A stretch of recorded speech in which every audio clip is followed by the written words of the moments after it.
Konami are well known for great games. Not only are they great, but in some cases fucking difficult.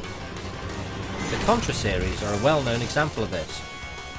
The Contra Collection on the PS4 looks pretty good, and at £3.59 it seems stupid to pass on this. But is this collection worth getting? You get 10 games in this collection, and they are Contra Arcade, Super Contra, Contra North America, Contra Japan, Super C, Contra III, Operation C, Contra Hard Corps. It's Hard Corps, not hardcore. It's not a fucking rave game. Super Probotector and Probotector. Contra is a 1987 arcade game where aliens are attacking Earth in the year 2633, called the Red Falcon Army. Two commandos, Bill and Lance, are sent in to destroy every one of them. And it's got to be said, this looks spectacular for the year. You run across the terrain in side-scrolling action shooter where there are aliens and gun turrets to avoid or destroy, your choice.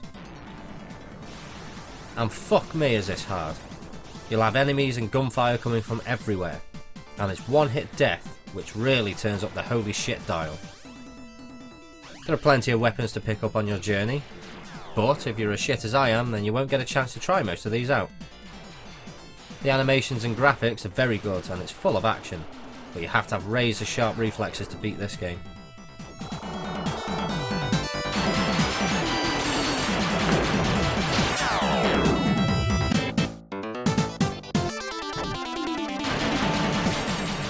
Super Contra is a 1988 arcade game where it continues a year later from the first one.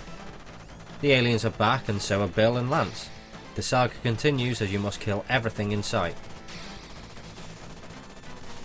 Graphics again look great here, but the animation for the player just seems a bit off, almost clumsy looking. But the challenge here is still high. It didn't seem as good as the first game initially, but I couldn't get very far in this, so my opinion is well and truly void.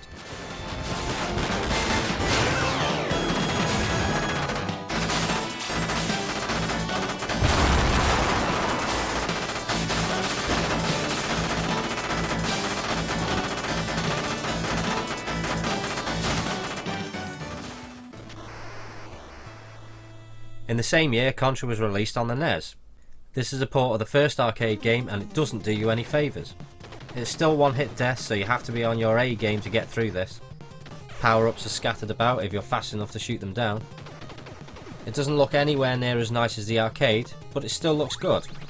It controls great and the music and sound effects are really good for an 8-bit port.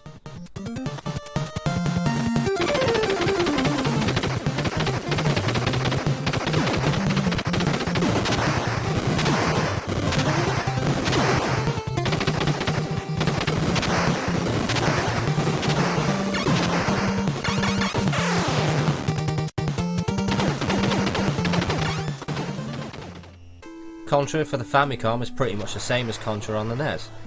There may be differences, but I couldn't see anything significant.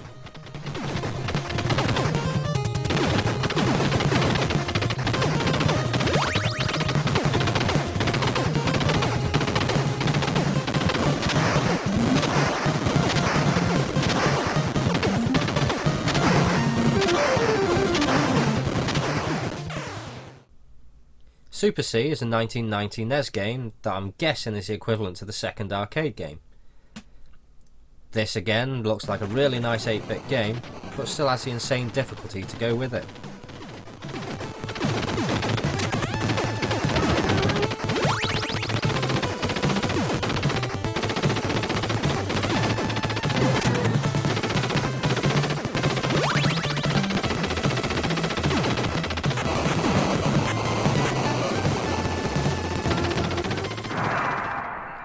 Contra III: The Alien Wars came out in 1992 on the Super Nintendo, and on this system the graphics and sound have been turned up to the max. It uses mode 7 in places, which was highly impressive at the time. You can carry 2 weapons and bombs too. There's a good amount of weapons to choose from, and yet again the difficulty is unforgiving.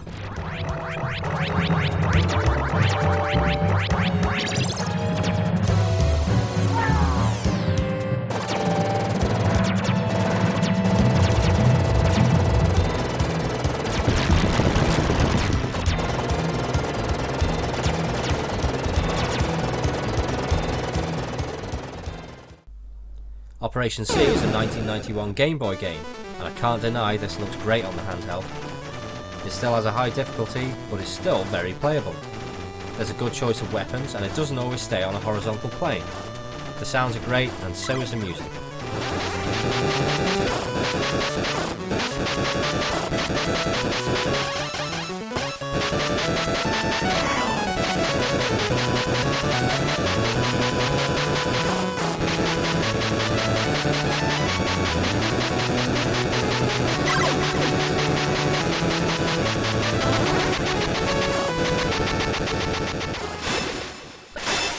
Contra Hard Corps is a 1994 game for the Sega Genesis. This plays similar to Contra III, but you can now choose from 4 characters to play with. In this game you'll go up against robots instead of aliens. A very fast action game that looks and sounds great.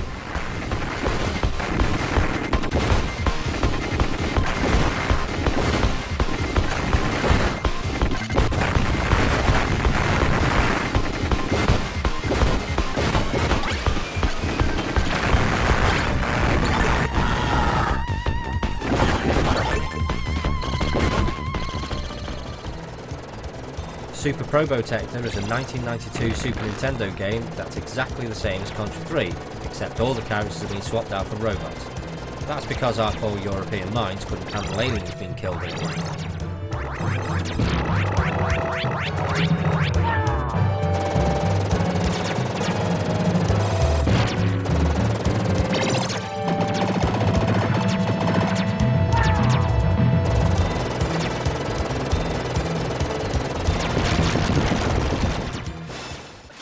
Probotector is a Mega Drive release in 1994. This is the same game as Contra Hard Corps, except with robot replacements again.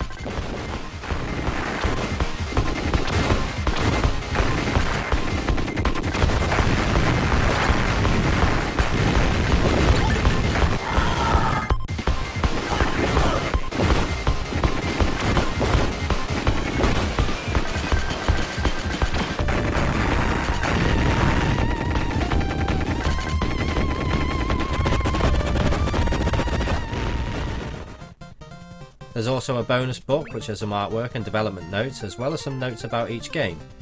This scrolls from page to page too slow, so I got bored of that one.